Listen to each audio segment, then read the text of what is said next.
Welcome to एडुग्राम learning, जहां पे हम लोग अभी 20 डेज प्लेस के क्लासेस को कंडक्ट कर रहे हैं। बिजनेस स्टडीज के 20 डेज प्लेस में आज तीसरा दिन एक छोटा सा टॉपिक है। पिछले क्लास में हम लोगों ने प्रिंसिपल्स ऑफ मैनेजमेंट के सारे प्रिंसिपल्स, फॉरेन प्रिंसिपल्स के बारे में डिस्कस किया था। आज हम लोग जो है और हम लोगों ने साइंटिफिक प्रिंसिपल्स को भी डिस्कस किया था। आज एक छोटा सा टॉपिक है, बस ज्यादा नहीं, 10-15 मिनट का ये लेक्चर होगा। इस 15 मिनट के लेक्चर में हम लोग आज साइंटिफिक टेक्निक्स के बारे में स्टडी करेंगे। आइए देखते हैं techniques of scientific management.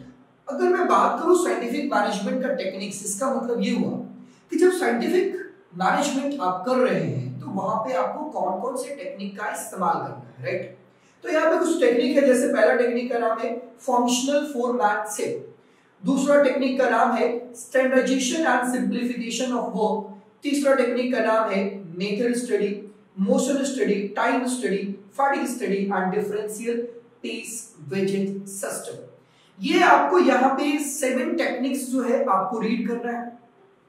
7 technique को आसानी से एकदम कंप्लीटली हम लोग को समझना है और ये 7 टेक्निक से क्वेश्चंस आता है, दैट इज मोस्ट इंपॉर्टेंट। ये इंपॉर्टेंट है, आपको क्वेश्चंस आएगा ही आएगा, यहां से क्वेश्चंस नहीं आने का सवाल ही नहीं उठता है। तो बच्चे ध्यान रखिएगा मेरे दोस्तों, इस बात को एकदम प्यार से पढ़ना है और आगे बढ़ते हैं। चलिए शुरू करते हैं। सबसे पहला फंक्शनल फॉर्मेट से, इसका मतलब क्या होता है? एक्चुअली यहां पे क्या किया गया है कि सुपरविजन इज टू बी, यहां पे सिंपली पूरे इंडस्ट्री को 2 पार्ट्स में, फैक्ट्री को 2 पार्ट्स में डिवाइड किया है। एक जो है वो प्लानिंग एरिया होगा और एक जो होगा वो प्रोडक्शन एरिया होगा। प्रोडक्शन एरिया के कुछ ऑफिसर्स होंगे, प्लानिंग एरिया के कुछ ऑफिसर्स होंगे, उनके बारे में हम लोग डिस्कस करेंगे। Supervision is to be divided into several specialised function and each function is to be entrusted to a specialist foreman। हर एक जो वर्ग 2 स्पेशलिस्ट आप कह सकते हैं स्पेशलाइज्ड फंक्शंस बनाए जाएंगे और स्पेशलाइज्ड फंक्शन के अंदर अलग अलग स्पेशलिस्ट फोरमैन को अपॉइंट किया जाएगा। Each worker will have to take order right from foreman in the related to process of function in production, separation in planning and execution। Planning का अलग होगा और एग्जीक्यूशंस का अलग होगा, मतलब प्लानिंग अलग और प्रोडक्शन अलग। चलिए ध्यान से देखिएगा, पूरे फैक्ट्री को 2 पार्ट्स में डिवाइड करेंगे, एक प्लानिंग इंचार्ज, दूसरा प्रोडक्शन इंचार्ज। ओहो, प्लानिंग इंचार्ज के अंदर 4 मेन जो है स्पेशलिस्ट का अपॉइंटमेंट किया जाएगा। ये पहला टेक्निक है, ध्यान रखिएगा। फैक्ट्री मैनेजर्स जो होंगे वो फैक्ट्री मैनेजर्स को 2 पार्ट्स में डिवाइड किया जाएगा। 2 ऐसे मेन फंक्शन बनाए जाएंगे, एक प्लानिंग फंक्शन और दूसरा प्रोडक्शन फंक्शन। प्लानिंग फंक्शन के 4 जो है मेन आप कह सकते हैं अलग अलग जो होंगे ऑफिसर्स होंगे और प्रोडक्शन इंचार्ज जो होंगे वो 4 अलग अलग होंगे और टोटल जो है ये फैक्ट्री का हमारा फ्रेमवर्क होगा। चलिए बात करते हैं कि अलग अलग लोगों का अलग अलग क्या रोल होगा। ध्यान दीजिएगा, सबसे पहले बात करो role of foreman under the planning incharge. Planning function के अंदर जो 4 फोरमैन होंगे उनका क्या क्या रोल होगा। सबसे पहला एक जो होगा वो इंस्ट्रक्शन कार्ड क्लर्क होगा। अगर मैं बात करूं इंस्ट्रक्शन कार्ड क्लर्क का, तो इंस्ट्रक्शन कार्ड क्लर्क कौन है? वो है जो responsible for drafting instruction for the worker. वो वर्कर के लिए इंस्ट्रक्शन ड्राफ्ट करेगा कि आपको करना क्या है और उनको इंस्ट्रक्शन प्रोवाइड करेगा। ये काम है इंस्ट्रक्शन एंड कार्ड क्लर्क का। दूसरा है रूट क्लर्क, ये स्पेसिफाई करेगा कि कौन से सीक्वेंस में प्रोडक्शन चलेगा, कौन सा रूट से प्रोडक्शन कंप्लीट किया जाएगा, what will be the sequence of production function, कौन काम पहले फिर ऐसे कौन सा काम किया जाएगा, इसके बारे में यहाँ पे देखा जाएगा। फिर ये टाइम एंड कॉस्ट क्लर्क, ये जो टाइम एंड कॉस्ट क्लर्क है वो क्या करेगा? वो prepare time and cost sheet, वो time and cost sheet prepare करेगा कि एक पार्टिकुलर वर्क को करने में कितना टाइम लग रहा है और उसमें कितना कॉस्ट खर्च हो रहा है, इसके बारे में यहाँ पे डिस्कशन की जाएगी। क्लियर है पॉइंट? और एक है डिसिप्लिनेरियन, इसका मतलब ये है कि पूरे फैक्ट्री के अंदर डिसिप्लिन मेंटेन हो रहा है या नहीं हो रहा है, to ensure discipline and enforcement of rule and regulation among the workers. Workers के अंदर सारे रूल्स एंड रेगुलेशन फॉलो हो रहे हैं या नहीं हो रहे। ध्यान दीजिएगा फिर से, प्लानिंग फंक्शन के अंदर चार जो होंगे फोरमैन होंगे। पहला होगा इंस्ट्रक्शन, जो इंस्ट्रक्शन प्रोवाइड करेगा, इंस्ट्रक्शन को बनाएगा और इंस्ट्रक्शन देगा भी। दूसरा रूट क्लर्क, जो सीक्वेंस को डिराइव करेगा, सीक्वेंस कौन सा सीक्वेंस में काम होगा। तीसरा जो है time and cost clerk, time calculate करेगा, एक वर्क को करने में कितना टाइम लग रहा है, उसमें कितना कॉस्ट खर्च हुआ। और चौथा जो है डिसिप्लिन को मेंटेन करेगा। ये चार लोग जो है फंक्शन प्लानिंग फंक्शन के अंदर काम करेंगे। आगे बात करता हूं role of foreman under the production manager. Production manager के अंदर कैसे काम होगा, ध्यान से देखिएगा। एक स्पीड बॉस होगा। ये स्पीड बॉस ये इंश्योर करेगा कि जो काम जिस स्पीड में डिटरमाइन किया गया है, responsible for timely and accurate completion of work जो है टाइमली एंड एक्यूरेटली कंप्लीट हो रहा है या नहीं हो रहा है। जो टाइम में हम लोगों ने फ्रेमवर्क तैयार किया है, जो टाइम हमने डिसाइड किया है, उस पार्टिकुलर टाइम के अंदर ये काम कंप्लीट हो रहा है कि नहीं हो रहा है, इस बात को यहाँ पे डिफाइन किया जाएगा, इस बात को यहाँ पे इंश्योर किया जाएगा। कौन करेगा? Speed boss. कौन करेगा? Speed boss. दूसरा है ज्ञान बॉस। ज्ञान बॉस किस बात के लिए रिस्पॉन्सिबल होगा? Responsible for keeping the tools and machine ready. वो मशीन और टूल्स को ऑलवेज रेडी रखेगा कि कोई भी वर्कर जो है खाली बैठा हुआ नहीं रहे, वर्कर जो है खड़ा रहे, मशीन तैयार नहीं, वो मशीन और टूल्स को रेडी रखेगा। जब भी वर्किंग प्रोडक्शन का काम शुरू होगा तो सब कुछ रेडी होगा। ये काम जिम्मेवारी किसकी है? ज्ञान बॉस की है। रिपेयर बॉस, अगर कोई मशीन्स वगैरह में कोई प्रॉब्लम आती है तो उनको प्रॉपर रनिंग कंडीशन में रखने का जिम्मेवारी किनके पास है? जी, रिपेयर बॉस के पास है। इंस्पेक्टर वो चेक करेगा कि जिस क्वालिटी में हमारा प्रोडक्ट्स बन रहा है वो क्वालिटी बन रहा है या नहीं बन रहा है, इस बात को इंश्योर करेगा। तो ये जो है दो तरह से फैक्ट्री को टू पार्ट्स में, प्लानिंग इंचार्ज अलग और प्रोडक्शन इंचार्ज अलग, चार दोनों फंक्शन के अंदर चार जो है जो लोग काम करेंगे। ये था हमारा जी सबसे पहला कि फंक्शनल फॉर्मेटिंग। दूसरा है हमारा standardization and simplification of work. Work should be standards and there should be a simplification of work. What it means? A standardization का मतलब होता है its objective are to set standard for the every business activity. जो भी business activity हो रहा है वो सारे बिजनेस एक्टिविटी का एक स्टैंडर्ड होना चाहिए। मशीन का स्टैंडर्ड्स, रॉ मटेरियल्स का स्टैंडर्ड्स, सारी चीज का स्टैंडर्ड्स, क्वालिटी स्टैंडर्ड, सबका एक स्टैंडर्ड होना चाहिए और उसी स्टैंडर्ड के अकॉर्डिंगली काम होनी चाहिए। और to reduce the given line of product to fix type, size and characteristics, to establish interchangeability to manufacture parts of products, to establish standard performance of main and machine। ध्यान रखिएगा। आप लोग एक सवाल कर सकते हैं कि सर सारी चीजों का स्टैंडर्ड क्यों फिक्स किया जाता है? क्यों इसलिए फिक्स? जैसे मान लो कार में अगर स्टैंडर्ड साइज के टायर नहीं लगेंगे, कार में स्टैंडर्ड साइज के टूल्स नहीं लगेंगे, कार में स्टैंडर्ड साइज के सारी नट बोल्ट नहीं लगेगी, तो अगर बाद में फ्यूचर में कभी उसको चेंज करने का रिक्वायरमेंट होगा तो बहुत बड़ी प्रॉब्लम अराइज हो जाएगी। इसीलिए जितनी भी एक मॉडल की जितनी भी कार होगी, एक मॉडल की जितनी भी मोबाइल फोन होगी, एक मॉडल की जितनी भी बाइक होगी, उसके सारे पार्ट्स होंगे, स्टैंडर्ड्स होंगे, ताकि फ्यूचर में कभी रिप्लेस करने का बात आया तो पूरी बाइक को रिप्लेस करने का रिक्वायरमेंट नहीं होगा, सिर्फ आप जो है उस पार्ट को रिप्लेस कर सकते हैं। तो स्टैंडर्डाइजेशन जो है बहुत जरूरी है, बहुत इंपॉर्टेंट है, ताकि फ्यूचर में आप उसके पार्ट्स का रिप्लेसमेंट कर सके। क्लियर है पॉइंट? फिर simplification, eliminating the superfluous, unnecessary varieties. अब जो है ना कि अब देखिए समझिए, कार मैन्युफैक्चर कर रहे हैं तो कार मैन्युफैक्चर का हजारों मॉडल हो सकते हैं, बट मॉडल कम रखना है आपको। हर चीज का एक 4-5 मॉडल रखना है। जैसे पानी बॉटल बनाने के कई तरह के 600 ml, 700 ml, 500 ml, 600, 650, 700, 800, 900, 1000 पूरा ml बना सकते हैं, बट हम लोग सिर्फ क्या बनाते हैं? 250 ml का, 500 ml का और 1000 ml का। मतलब क्या है? 3 साइज का।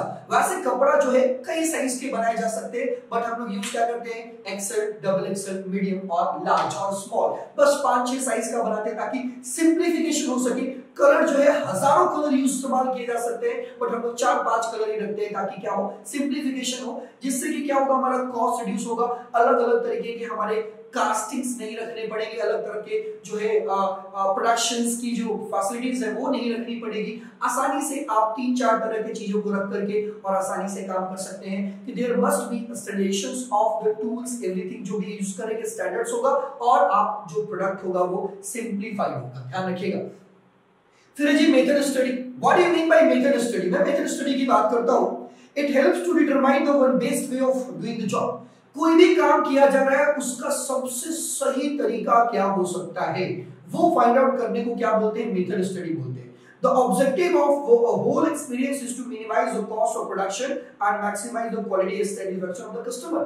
ऐसे प्रोडक्ट को बनाना है जिसका कॉस्ट क्या लगे, कम लगे, और उसकी जो स्टैंडर्ड्स ऑफ क्वालिटी वो क्या हो, मैक्सिमम हो, ताकि जो कस्टमर है वो क्या फील करे, सेटिस्फाई फील करे। मतलब वो मेथड यूज करना है हमें जिसका कॉस्ट कम हो और उससे जो बेटर क्वालिटी की प्रोडक्ट्स जो है वो क्या हो, बाहर आ गया है, तो मेथड स्टडी। फिर जी मोशन स्टडी। मोशन स्टडी के अंदर क्या होता है, it helps to eliminate unnecessary movement so that time required to complete the job can reduce.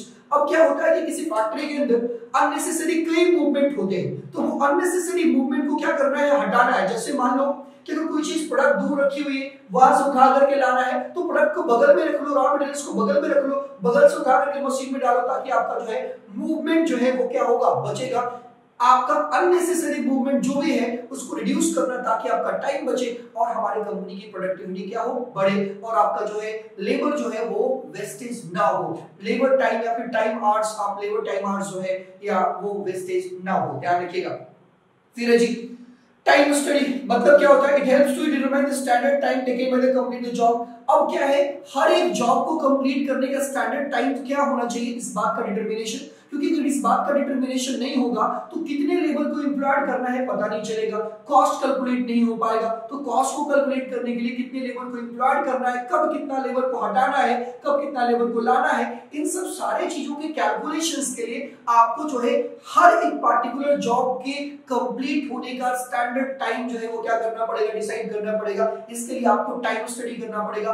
Average कई लोगों से, एवरेज वर्कर से उस काम को करवा के देखिए, एवरेज निकालिए और फिर उससे आप एक स्टैंडर्ड टाइम फिक्स करिए कि भाई इस काम को करने में इतना समय तो लगेगा ही लगेगा, ताकि जो है आपको कितना नंबर ऑफ एम्प्लॉय एम्प्लॉयड करना है, ये सारी बातों का क्या कर सके, पता लग सके। क्योंकि मान लो कोई अगर मुझे 1000 प्रोडक्ट बनानी है और एक आदमी जो है एक दिन के अंदर जो है 10 प्रोडक्ट्स बना सकता है, इसका मतलब मुझे जो है 100 वर्कर्स एम्प्लॉयड करने पड़ेंगे। अगर मुझे ये बात पता नहीं होगा कि एक आदमी एक दिन के अंदर कितने प्रोडक्ट्स बना सकता है, अगर मुझे ये टाइम स्टडी पता नहीं होगा, टाइम एग्जैक्ट टाइम पता नहीं होगा, तो हम कितने लेबर एम्प्लॉयड करने हैं ये मुझे कभी भी पता नहीं चलेगा। तो कितने लेबर एम्प्लॉयड करने, इस बात को डिटरमाइन करने के लिए आपको टाइम स्टडी करना भी क्या है, जरूरी है। फिर है फैटिग स्टडी। फैटिग स्टडी मतलब थकान का स्टडी करना। अब जो वर्कर है जब काम करता है तो काम करते करते उसकी एनर्जी जो है वो लो हो जाती है। अब एनर्जी को रीगेन करने के लिए, एनर्जी को फिर से उस पोजीशन पे लाने के लिए उसको रेस्ट इंटरवल देना जरूरी है। अब इस बात का स्टडी करना कि एक वर्कर कितने टाइम के बाद जो है वो फैटिग हो जाता है और उसको कितने टाइम के बाद इंटरवल, कब उसको टी ब्रेक मिलना चाहिए, कब लंच ब्रेक मिलना चाहिए, कब स्नैक्स ब्रेक मिलना चाहिए, कब जो है रेस्ट मिलना चाहिए, ताकि जो है वर्कर की एफिशिएंसी बनी रहे, वर्कर की एनर्जी बनी रहे और वर्कर जो है अपनी फुल ऑप्टिमम फुल जो है अपनी कैपेसिटी के अंदर वो काम कर सके। तो there should be a frequency determine करना कि कब जो है हमें उनको रेस्ट इंटरवल देना है। इसके लिए हम लोग क्या करते हैं जी, फैटिग स्टडी करते हैं, इस बात का ध्यान रखिएगा। फिर है डिफरेंशियल पीस वेजेस सिस्टम।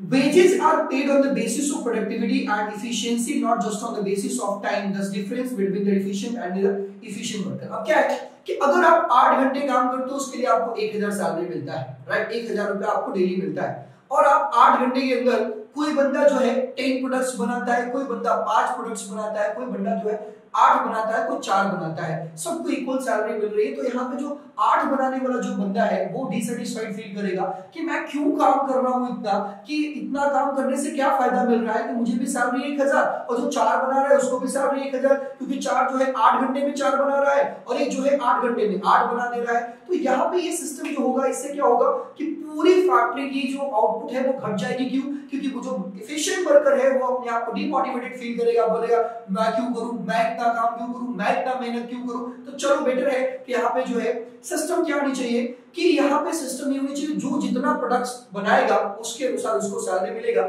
जो 8 बनाएगा उसको 1200 मिलेगा, जो 7 बनाएगा उसको 1000 मिलेगा, जो 5 बनाएगा उसको 500 मिलेगा, जो 4 बनाएगा उसको 300 मिलेगा। ऐसे करने की वजह से अगर आप प्रोडक्ट के बेसिस पे, नंबर ऑफ प्रोडक्ट के बेसिस पे सैलरी डिसाइड करने लगे या वेजेस डिसाइड करने लगे तो जो उनकी एफिशिएंसी है वो क्या हो जाएगी, बढ़ जाएगी और आपकी ऑर्गेनाइजेशंस की आउटपुट बढ़ जाएगी और आपका कॉस्ट भी क्या होगा, रिड्यूस होगा। तो इस बात का ध्यान रखना है। एग्जांपल से देखिएगा, standard output is 10 units, rates 50 per units for the producing 10 units or more of 40 per units for the producing less than 10 units. Worker A produce 11 units, he will get 550। अगर एक मान लो कि अगर 10 यूनिट्स बनाते हैं तो आपको पर यूनिट 50 मिलेगा, अगर आप 10 से कम बनाते हैं तो पर यूनिट 40 मिलेगा। एक वर्कर जो है 11 यूनिट्स बनाता है उसको 550 रुपए का वेजेस मिलेगा, और अगर एक वर्कर जो है सिर्फ 9 यूनिट्स बनाता है तो उनको 9 into 3 360 का मिलेगा, I mean 40 per units के अनुसार। This difference of 190 will be motivated B to perform better। अब सिर्फ 2 यूनिट्स बनाने के लिए उसका सैलरी जो है 190 कम हो गया, वो जो है B मोटिवेट होगा इस बात के लिए कि हम ज्यादा मेहनत करें और हम भी 11 प्रोडक्ट्स बनाएं ताकि हमारी सैलरी भी, हमारी वेजेस भी 550 हो जाए। तो ध्यान रखिएगा डिफरेंशियल पीस वेजेस सिस्टम भी होनी चाहिए। अब देखिए दो महान वो है difference between the command unity of direction, यहाँ पे दो है हेनरी फ्योल और एफएम टेलर्स का। मीनिंग क्या है, top level management, soft floor. एक जो है टॉप लेवल मैनेजमेंट में काम बेसिक ऑपरेशन है हेनरी फ्योल का, और एफ टेलर का जो है फैक्ट्री एरिया में है। फ्योल जो है the principle of strictly followed, उनको स्ट्रिक्टली फॉलो करना है। दिस प्रिंसिपल इज वायलेटेड, आप जो है फैक्ट्री एरिया में प्रिंसिपल को वायलेट भी कर सकते हैं according to situation. Applicable universally, सब जगह अप्लीकेबल होगा। Applicable in specialised situation, particular situation के अंदर ही अप्लाई होगा। पर्सनल एक्सपीरियंस है, ऑब्जर्वेशन एंड एक्सपेरिमेंट पे होगा। Improving overall administration and ensuring production. ठीक है जी। प्रैक्टिशनर्स होते हैं और ये साइंटिस्ट होते हैं। जनरल थ्योरी ऑफ एडमिनिस्ट्रेशन और साइंटिफिक मैनेजमेंट का, एडमिनिस्ट्रेशन का थ्योरी, साइंटिफिक मैनेजमेंट है, दोनों के बीच में डिफरेंस है, ऐसा कुछ नहीं है। डिफरेंस वाला क्वेश्चंस बहुत ज्यादा नहीं पूछता है, ध्यान रखिएगा। तो ये जो था पूरा का पूरा चैप्टर, सेकंड चैप्टर आपका कंप्लीट हो चुका है। ये ज्यादा देर का चैप्टर नहीं था, मैंने आपको ऑलरेडी बताया 10 मिनट में हम ये सारे टॉपिक कवर कर देंगे। अब इसके बाद जो है ना हम लोग अगले क्लास में, अगले आई मीन डे 4 के अंदर जो है हम लोग बिजनेस इन्वायरमेंट के बारे में स्टडी करेंगे, वो भी डे 4 के अंदर कंप्लीट हो जाएगा। फिर प्लानिंग डे 5 के अंदर कंप्लीट हो जाएगा। फिर आपका ऑर्गेनाइजिंग जो है 6 और 7 डे लगेगा। स्टाफिंग 8 और 9 डे लगेगा। ठीक है। स्टाफिंग के बाद डायरेक्टिंग जो है 10 और 11 डे लगेगा। उसके बाद जो है आपका कंट्रोलिंग जो है 12th डे में कंप्लीट हो जाएगा। उसके बाद जो है सेकंड पार्ट में हम लोग 12 डे के बाद सेकंड पार्ट में हम लोग आएंगे, और इसके साथ में हम लोग कुछ केस स्टडी वगैरह का भी वीडियोस भी अपलोड करते रहेंगे। वो स्क्रीन रिकॉर्डिंग का वीडियो आपको मिलता रहेगा, तो आप लोग प्लीज उसके एमसीक्यू क्वेश्चंस और आप लोग जो है फिल इन द ब्लैंक्स के क्वेश्चंस और कुछ केस स्टडी के सॉल्यूशंस भी आपको मिलेंगे, तो प्लीज उसको भी आप लोग देखते रहिएगा। और प्लीज आप लोग शेयर करिए, दोस्तों को बताइए कि रियल में 20 डेज प्लीज आपके सामने आ चुका है, जहां पे सारे कॉन्सेप्ट को क्लियर किया जाएगा। नो बकवास, सिर्फ concept. Thank you so much और thank you for the supporting us. Please support करें, सब्सक्राइब करें चैनल को, और प्लीज ये आपका चैनल है या आपका प्लेटफॉर्म है, आप सबों का प्लेटफॉर्म है। ये टोटली जो है सिर्फ आपके लिए डेडिकेटेड है। मैं इतना मेहनत कर रहा हूँ सिर्फ आपके लिए कर रहा हूँ, ताकि आप जो है एग्जामिनेशंस में अच्छे मार्क्स ला सके। Thank you so much, bye bye, मिलते हैं अगले क्लास में। Thank you so much, bye.